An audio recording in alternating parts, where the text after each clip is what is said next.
Vibha classes में आपका बहुत बहुत स्वागत है।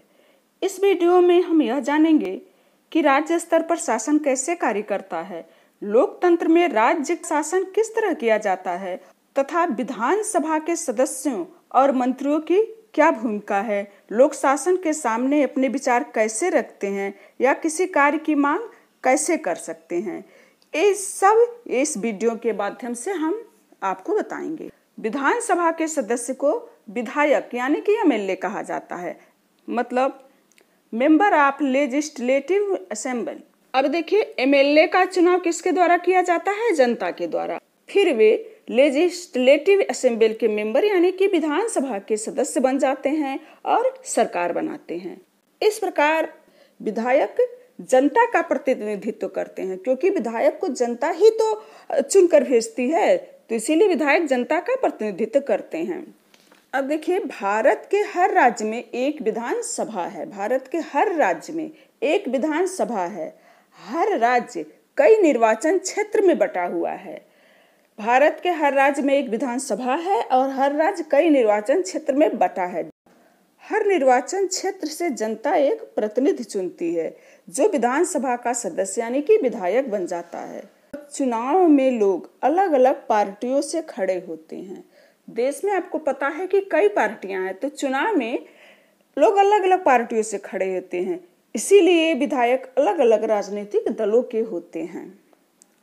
अब ध्यान दीजिए, जो लोग विधायक होते हैं वे मंत्री या मुख्यमंत्री कैसे बन जाते हैं?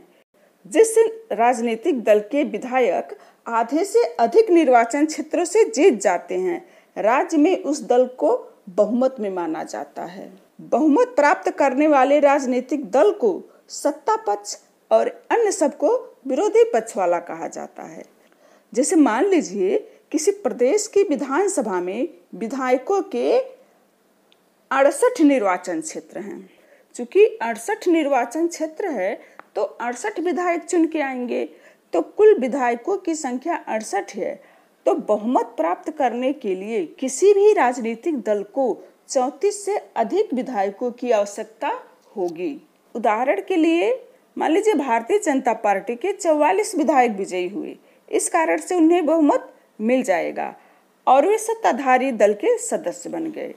अन्य सब विधायक विरोधी दल के सदस्य बन गए। सबसे ज्यादा मत तो भारतीय जनता पार्टी को मिला, उसके बाद से मान लीजिए कांग्रेस को मिला, तो कांग्रेस क्या हुई? मुख्य विरोधी दल बनी। भारतीय जनता पार्टी सत्ता दल बन गई और अन्य सब विरोधी दल बन गए और कांग्रेस मुख्य विरोधी दल बनी।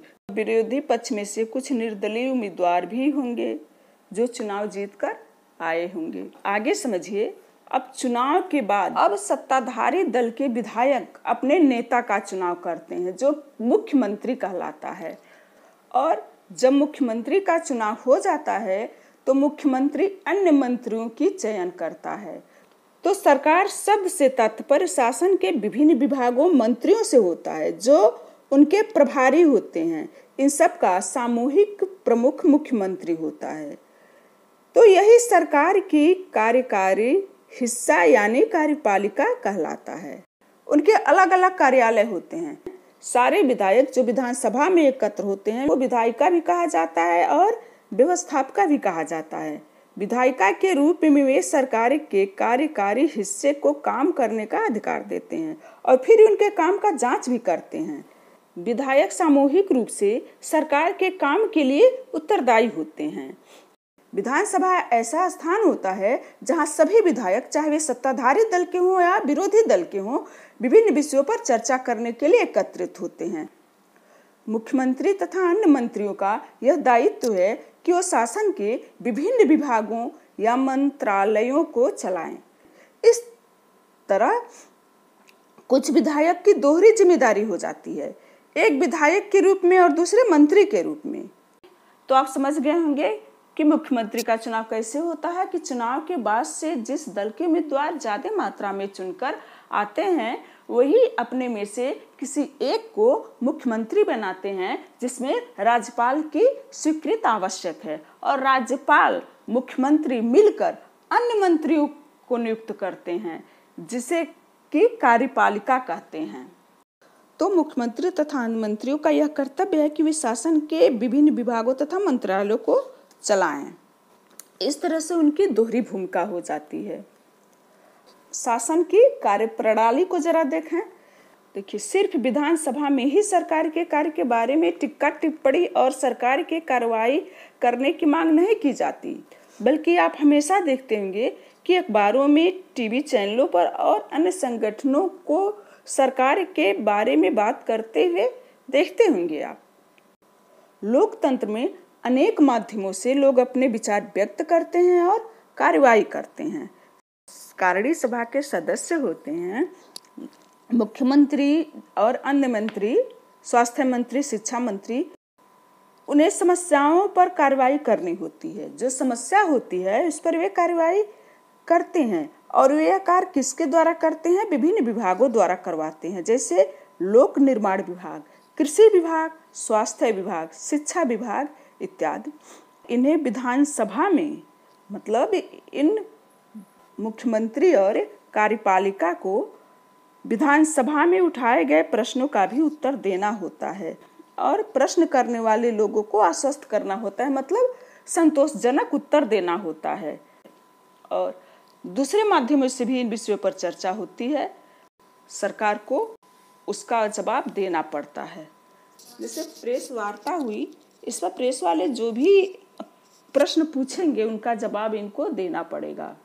सरकार सफाई और स्वास्थ्य सेवाओं के लिए भी कि राज्य में सफाई रहे और अच्छी स्वास्थ्य सेवाएं मिले, इसके लिए नए नए कानून बनाती है और निर्णय लेती है। जैसे वह कानून बनाकर नगर निगम के लिए यह अनिवार्य कर सकती है कि शहरी क्षेत्रों में पर्याप्त शौचालयों की व्यवस्था हो।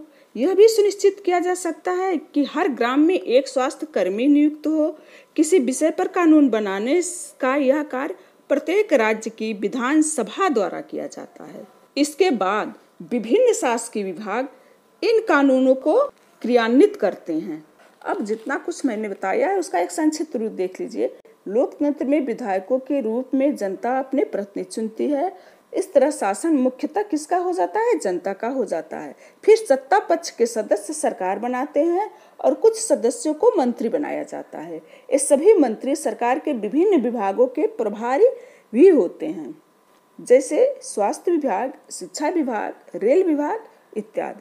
और विभागों द्वारा जो भी कार्य किया जाता है इन्हें विधायिका द्वारा अनुमोदित या स्वीकृत किया जाता है।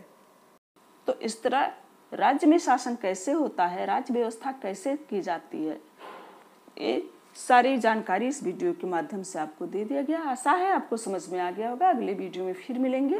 धन्यवाद।